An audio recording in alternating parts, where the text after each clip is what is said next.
Bem-vindos a mais um vídeo aqui do canal. Eu sou o The Goat Trader Esportivo e hoje introduzirei os conceitos que estão por trás da formação de mercado do exchange nas apostas esportivas, o back, o lay e as odds. Além disso, explicarei como encaro cada um deles, trazendo lógica para este mercado, para dar um norte às pessoas que se depararam com o meio agora. Então vamos lá. Para começar, vamos pensar em como funciona a negociação de um carro no mundo real. A pergunta é: o que é preciso para ser realizada a negociação de um carro? Vendedor, comprador, carro e moeda de troca, correto? Aí eu te pergunto outra coisa. Você consegue dizer quais mais se encaixariam como back, lay e odd dentro desse exemplo do carro?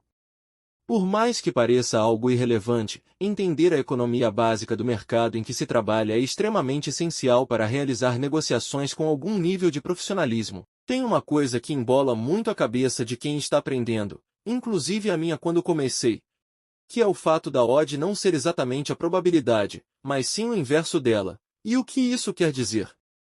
Como para lucrarmos no back a odd deve cair, que é o mesmo que a probabilidade subir, o back deve ser encarado como os vendedores. Afinal, sempre que queremos lucrar com a venda de um ativo é necessário que o valor desse ativo suba, e na exchange, quando a probabilidade sobe, a odd cai, respeitando a relação inversa entre as duas. Assim, os compradores ficam como lei, e por mais que muitas pessoas achem que a odd é a moeda de troca, dentro da minha lógica ela é o próprio carro, afinal, o que é negociado é a probabilidade, e diversos critérios podem alterar o valor dessa odd, assim como o carro. Falando sobre o carro, um exemplo seria a quantidade de quilômetros rodados, ou sendo mais profundo na análise, o lugar em que esse carro rodou, pois no interior é muito provável que ele tenha rodado em ruas com menos infraestrutura, o que aumenta o desgaste do carro e, consequentemente, diminui seu valor real. Um exemplo para as apostas seria um jogador extremamente importante do time se lesionar no meio da partida. Isso faria com que a probabilidade do time ganhar diminuísse. Dessa forma, a moeda de troca acaba sendo a quantidade negociada naquela odd, que temos o costume de usar o termo stake. Agora que entendemos como esses termos se enquadram no exemplo do carro, precisamos analisar de que formas podemos ganhar dinheiro em cima da valorização ou desvalorização desses produtos, que é o que um trader profissional faz. Usando a analogia, fica mais fácil entender a lógica por trás da valorização ou desvalorização de um carro. Afinal, como é algo que estamos habituados, é mais fácil achar critérios que comprovadamente são lucrativos a longo prazo. Por exemplo, é fácil perceber que um carro com uma quilometragem extremamente baixa para o tempo de uso indica um valor a mais a esse carro, e você pode se beneficiar disso comprando mais barato do que ele vale. Mas parando para pensar, diariamente milhares de pessoas ou concessionárias estão pesquisando carros para comprar, buscando carros de alto valor por um preço baixo, o que impede eles de comprarem mais rápido que você. Da mesma forma funciona a competitividade numa exchange de apostas. Quanto mais óbvio é um critério comprovadamente lucrativo, mais competitividade há nele. Isso não quer dizer que o critério deixa de ser lucrativo, mas a margem de lucratividade cai bastante, podendo zerar ou até mesmo trazer prejuízo dependendo da perda da racionalidade. Tá bom, Goat, mas de que forma podemos contornar isso? A resposta para essa pergunta nos leva ao motivo pelo qual fiz a analogia com um carro, experiência. Eu falei para vocês que seria mais fácil pensar de forma lógica com algo que vocês estão habituados.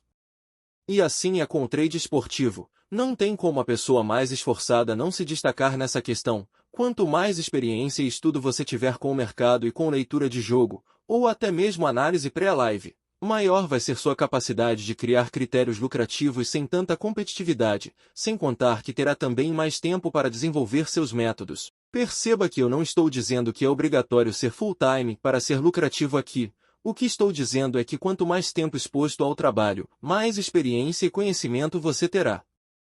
Nessa parte do vídeo, explicarei como funciona a conversão da odd em probabilidade, assim como os cálculos das operações feitas tanto em back quanto em lay. Como eu mencionei anteriormente, a odd é o inverso da probabilidade, ou seja, Para sabermos qual porcentagem de chance o mercado está dando para um evento ocorrer, basta dividir o número 100 pela odd que está sendo correspondida no momento. Dito isso, eu te pergunto, qual probabilidade reflete uma odd 4.00? Se você respondeu 25%, você acertou. Se você parar para pensar, não dá para ficar calculando odds quebradas todos os momentos do jogo sem perder a concentração no mesmo. A dica que dou a vocês é gravar as probabilidades das odds-chave. Por exemplo, 1.50, 2.00, 2.50 e por aí vai. Com o tempo essas probabilidades estarão tão memorizadas que não será necessário ficar calculando. Seguindo, agora explicarei os cálculos para operações em back e em lay. Perceba que se você fizer trading, sempre que fizer uma operação, seja começando com back ou com lay, no fim das contas você terá que fazer as duas. Afinal, como vocês já devem saber, o back é uma aposta a favor e o lay é uma aposta contra. Isso segue a analogia que fiz com o carro, o back sendo a venda e o lay a compra. No trade esportivo, o nosso objetivo sempre vai ser comprar barato para vender caro. O contrário também é permitido, vender caro para depois comprar barato. Assim, sempre que você fizer um back, depois terá que fazer um lay, e vice-versa. Agora vamos aos cálculos. Vou usar de exemplo uma odd 2.26 para os dois casos. No back, se entrarmos com uma stake de R$100, o nosso possível prejuízo será exatamente nossa stake, ou seja, os mesmos R$100. Já para o nosso possível lucro, é necessário realizar um pequeno cálculo. Ele é igual ao stake que entramos, vezes a odd entre parênteses menos 1. Para o nosso exemplo, o resultado dá 126. Agora vamos ao caso do lay. Como o lay é o inverso, o nosso possível lucro é exatamente a stake que entramos. Já o possível prejuízo, é necessário o mesmo cálculo, ele é igual a stake que entramos, vezes a odd entre parênteses menos 1, que é igual a 126. Nesse ponto do vídeo, fica impossível não introduzir pelo menos um pouco da utilidade de um software para o trade esportivo. Esses cálculos que passei podem parecer bem básicos, e sim, realmente são, mas isso somente porque usei como exemplo valores extremamente redondos. Imagina ter que fazer sempre esses cálculos para todas as entradas e saídas no mercado com valores quebrados. Em uma profissão extremamente competitiva e que cada segundo pode valer muito no resultado final, para mim é praticamente indispensável o uso de software. Ainda tem muitas outras utilidades, mas que pretendo trazer mais para frente em um vídeo propriamente para isso. Chegando ao final do vídeo, gostaria de agradecer a todos vocês que acompanharam até aqui. Espero não só ter esclarecido a dúvida dos iniciantes em relação à estrutura de mercado do exchange, mas também ter passado um pouco da visão que eu como profissional há anos tenho desse mercado imenso que é o exchange das apostas esportivas. Se você gostou desse vídeo, deixe seu like, pode deixar um comentário se teve alguma dúvida e compartilha com aquela pessoa que ainda não entendeu a lógica de negociação por trás das odds. Muito obrigado e até a próxima.